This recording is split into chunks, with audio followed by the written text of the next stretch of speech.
diberi pengganti dan binatang pun masih dihargai. Tapi kenapa dalam mengambil keputusan terhadap hukuman mati ini seperti seolah-olah terjadi pembantaian orang-orang yang katanya akan merusak bangsa. Harusnya sebagai catatan, seandainya warga negara Australia ini lagi kabur sembunyi boleh dikasih peringatan. Kalau nggak menyerahkan diri kita tembak mati. Tapi kan orang-orang yang akan dihukum mati ini adalah orang-orang yang sudah dihukum dan menjalani penjara lebih dari 10 tahun. Nah, kalau bangsa Australia sebangsa sampai Perdana Menterinya membela, wajar-wajar. Saya nggak bisa ngebayangin apabila ada warga negara Indonesia yang kemudian dihukum mati di luar negeri, kemudian kita mau membantu membela seperti zaman Pak SBY lalu, tiba-tiba Pak Presidennya mengatakan bukan urusan saya, atau sama-sama dia bunuh warga negara saya karena saya juga memperlakukan tegas terhadap warga negara asing yang tanpa ada alasan.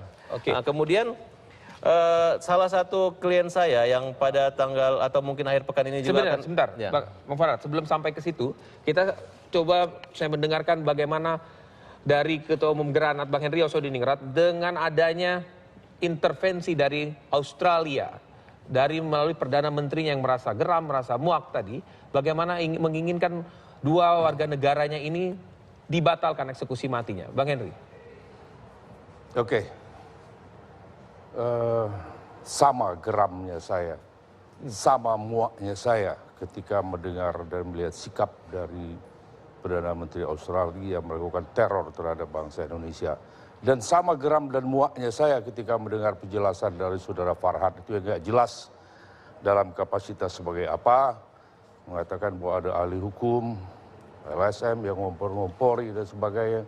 Saya nggak jelas orang itu ngomong dan kalian undang dalam kapasitas sebagai apa, ahli hukum internasional bukan, kemudian mengerti tentang hal ini juga tidak, ya.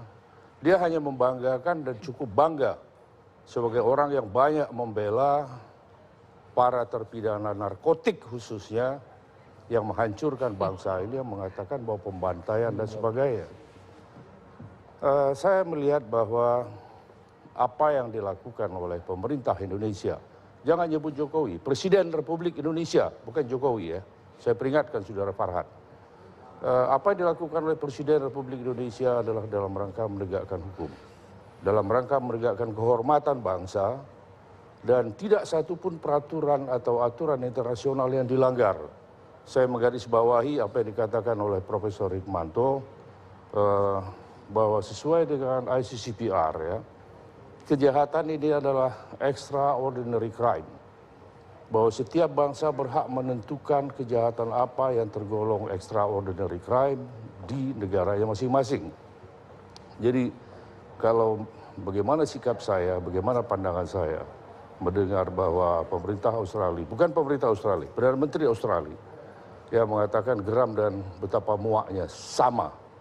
Saya sebagai bagian dari bangsa Indonesia, sebagai Ketua Umum DPP Granat, sebagai salah seorang wakil rakyat, sama geram dan muaknya mendengar sikap, melihat sikap dan mendengar pernyataan dari Perdana Menteri Australia. Bagaimana soal dengan bangsa Indonesia adalah bangsa yang bermartabat, bangsa yang berdaulat, kita mempunyai kedaulatan di bidang hukum. Jadi kita tidak boleh.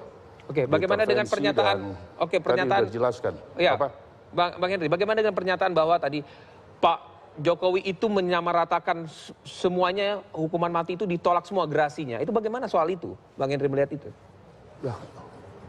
Semua itu dalam arti terhadap semua tindak pidana narkotik. Ya. Kemudian karena kesadaran beliau akan kejahatan, bahwa kejahatan itu adalah kejahatan yang mengancam, bahkan sudah menghancurkan bangsa Indonesia. Jadi bukan menyamaratakan, dan jangan dikatakan sebagai semacam pembantaian. Jangan diumpamakan kalau kalian sembunyi, kalau nggak keluar saya tembak. Itu logika berpikir apa itu? Ya, jadi kalau nggak ngerti persoalan jangan ngomong. Itu pernyataan gitu, ya. Anda tadi Bang Farad. Ya, maksud saya begini kan. Dan jangan melemahkan semangat sebagai bangsa Indonesia yang melawan kejahatan narkotik. Bangsa yang bermartabat sekarang ini saya minta, yang saya katakan jangan saat mengompor-ngompori presiden untuk segera hukuman mati harus melihat pertimbangan. Wajar ya. Kalau saya jadi presiden sebagai kepala negara, apa yang Anda lihat? Dia harus bisa membedakan. Misalnya gini, kalau Australia pernah menyumbang persoalan ini secara uang banyak ke tsunami, ya tidak tabu apabila memang misalnya ada alasan. Ternyata bangsa Australia pernah menyumbang bangsa kita. Tidak ada alasan, apalagi pengacaranya Pak Todung mengatakan bahwa mereka sudah jadi pendeta, Todung mengajar sama Anda sablon. itu sama saja. Dia selalu membela, mengajukan permintaan supaya dihapus pidana mati di dalam Undang-Undang tentang narkotik, mengajukan gugatan ke pengadilan Tun tentang Kepres yang menolak Dan gugatan kita harus menyadari itu bahwa sama aja. Di negara ini ada lembaga Komnas HAM. Ya, kalau misalnya lembaga Komnas HAM tidak pernah didengarkan oleh Bapak Presiden, buat ada lembaga Anda itu. ini ngomong apa? Kemudian satu Saya lagi. nggak mau nanggapi itu ya. Ya, Studio saya nggak mau nanggapi. Iya, bagaimana tadi Anda mengatakan Bang Farhad terkait dengan bahwa dua balinan tadi dengan apa yang tadi yang Pak Presiden katakan Pak Jokowi bahwa memang ini adalah darurat narkoba negeri kita dan memang itu harus segera dihukuman terberat. Saya setuju, artinya kita hukuman mati oke, masih ada silahkan saja. Tapi harus pertimbangannya. Kenapa Presiden kemarin mengabulkan gerasi terhadap narkoba Bali 9 ya? Pertama karena usianya masih muda. Kedua, selama ini mereka dituntut seumur hidup kok. Hakim Mahkamah Agung menjatuhkan hukuman mati.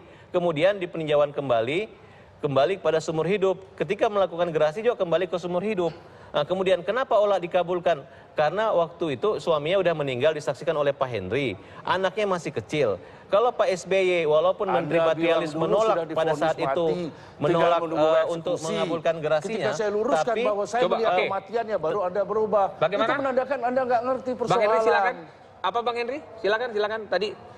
Tadi tidak begitu jelas. Kenapa? Dulu Farhad itu mengatakan salah satu pertimbangan karena suaminya Ola itu sudah divonis mati dan tinggal menunggu eksekusi.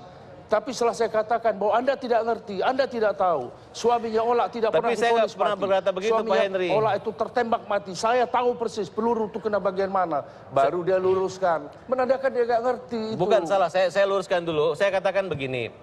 Ola meninggal, suaminya meninggal ditembak. Dilihat sama Ola. Salah satu pertimbangan kedua dia wanita. Bohong kalau dilihat jadi, sama Ola. Ketika Tandanya dia dia wanita, kemudian dia sudah menjalani hukuman Saya selama tahu Ola lebih di dari mana 10 ketika tahun. suaminya itu Kemudian tertembak. dari lapasnya Ola mengatakan itu dia sudah ada dalam berkelakuan sebuah baik. mobil. Oke, baik. Itu yang Yang menjadi Henry. alasan. parkir di depan hotel. Oke, kita tidak bicara kasus per kasus. Waktu Kita itu bicara Alex pada Bambang bicara Rian tataran Pojo. eksekusi Kejadian mati. itu ada di Jalan Antasari. Dia nggak ngerti.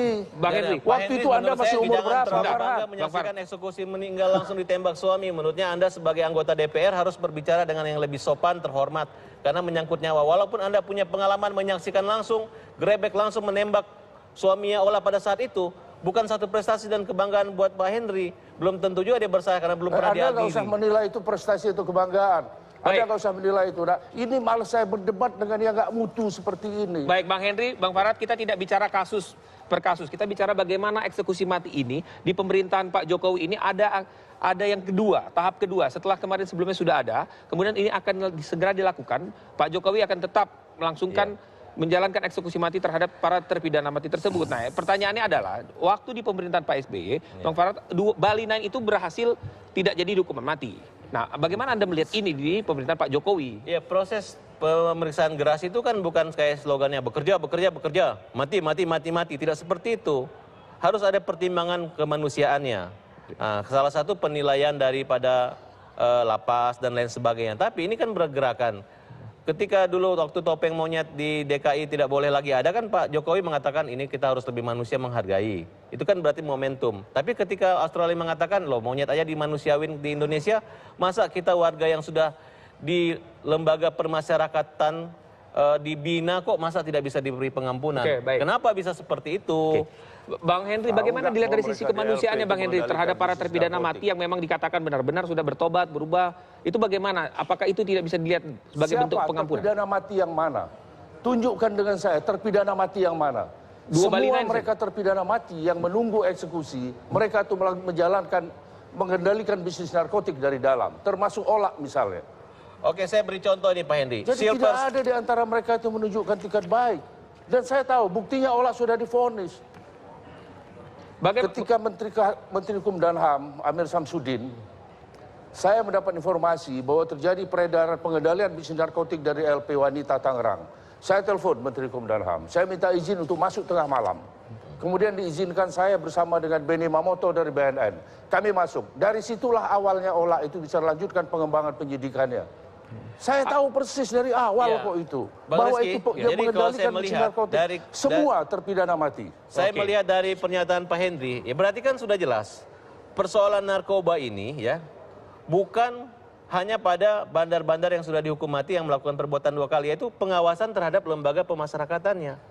Apabila Jangan misalnya nyalain mereka sudah di dalam pengawasan. penjara masih Apa sih orang? mereka masih melakukan perdagangan, mungkin alat komunikasi dan lainnya, mungkin perlu dibuat lembaga khusus Ya, tanpa itu ada artinya komunikasi. Oke, itu kan lain. Anda berbicara di sisi yang lain, Bang Farad. Tapi di Iya. sisi yang lainnya lagi itu mengatakan bahwa para bandar-bandar yang sudah terpidana mati sekalipun tidak ada tobatnya, masih melakukan bisnis di dalam penjara. Itu yang disampaikan Bang Henry. Oh, ini kan baru beberapa orang. Kayak misalnya salah satu ini Silverster yang katanya 7 kg dan akan dieksekusi. Oke. Nah, bahkan saya minta kepada Bapak Presiden, kepada Jaksa Agung untuk menunda eksekusi pada hari Sabtu. Karena kita sudah mengirim surat hari ini kepada Presiden bahwa gerasi nomor 11 tahun 2015 tersebut kita anggap cacat hukum. Karena oleh Pengadilan Negeri Tangerang, pengajuan yang diajukan oleh pengacara Marusaha itu sudah dicabut oleh Silverster. Artinya harus diteliti kembali, jangan sampai terjadi persoalan mungkin komplain ke Mahkamah Konstitusi maupun ke Peradilan HAM Internasional. Maksudnya diteliti lagi case by case Ya, para terpidana artinya mati ini yang kan akan hanya dieksekusi. proses ya. Kalau misalnya syarat prosedur formilnya tidak terpenuhi, kita beracara aja kalau nggak ada surat kuasa disuruh keluar.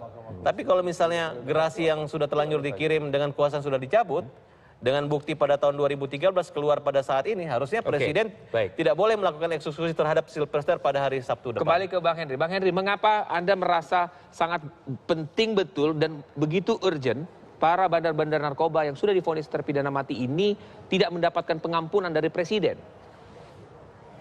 Karena membiarkan mereka 1 hari, memberikan kesempatan kepada mereka untuk terus mengendalikan bisnis narkotik dari dalam.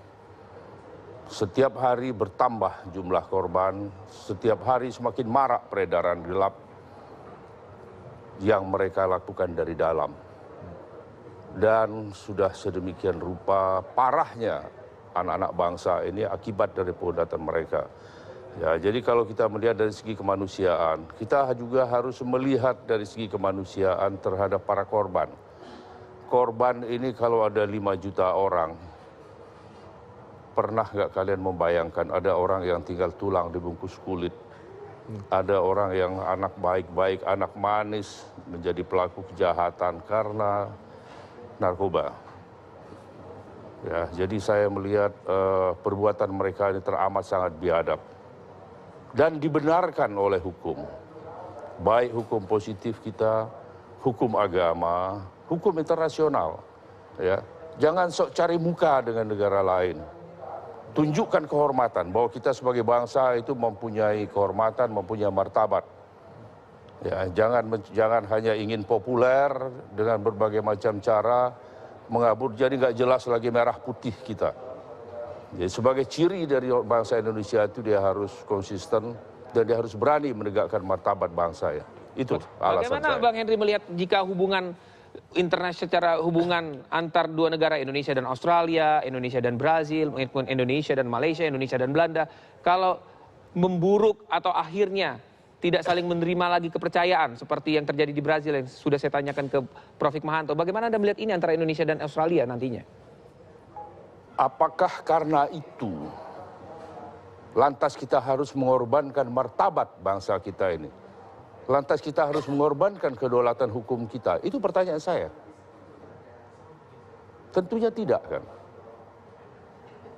Go to hell siapa yang mau bermusuhan dengan kita daripada mau menginjak martabat bangsa kita. Dan dunia ini luas. Kita bersahabat dengan negara-negara lain. Negara-negara lain pun bisa menilai. Dan negara-negara lain pun akan membela bangsa kita. Jadi jangan terlalu cepat mengambil keputusan. Apalagi dengan sikap takut. Ya. Wah, kalau saya nggak ikutin kemauan dari Perdana Menteri Australia, nanti akibatnya seperti ini. Tadi sudah disampaikan oleh ahli hukum internasional. Maksimal mereka bisa menarik duta besar. Kemudian kita pun menarik duta besar kita. Maksimal mereka bisa melakukan embargo. Dan itu tidak menjadi masalah menurut Anda ya? Tidak masalah. Baik. Sekarang mereka sudah melakukan travel warning. Oke. Mereka berbangga sekali dengan $5 miliar per tahun. Apa arti 5 miliar dolar dibandingkan 1 triliun satu hari dana masyarakat diambil oleh sindikat? Dibanding 50 orang anak bangsa yang meninggal. Oke, baik. Bukan matematis, tapi ini kenyataan demi kehormatan dan kelangsungan bangsa. Jadi upaya untuk penyelamatan membela warga negara yang terancam hukuman mati itu bukan hanya Australia ataupun Brasil maupun Belanda. Itu adalah upaya dunia karena negara demokrasi itu masalah hak asasi manusia. Jadi menurut saya Indonesia sudah melakukan, bahkan di Arab Saudi bahkan kita mengeluarkan biaya negara miliaran dan sampai mengumpulkan puluhan miliar untuk menyelamatkan satu nyawa gitu. Jadi harusnya Bapak Jokowi maupun bangsa ini belajar pada Indonesia sendiri dalam memberi keringanan atau mengampuni orang-orang yang sudah bertobat dan dihukum lebih dari 10 tahun tidak perlu menjalani hukuman pidana kembali. Oke, sayang sekali waktu kita sudah habis. Saya ucapkan terima kasih ke Bang Henry atas waktunya sudah berbincang bersama kami di Kabar Petang. Terima kasih Prof. Hikmahanto. Terima kasih Bang Farhad atas waktunya sudah berbincang bersama kami.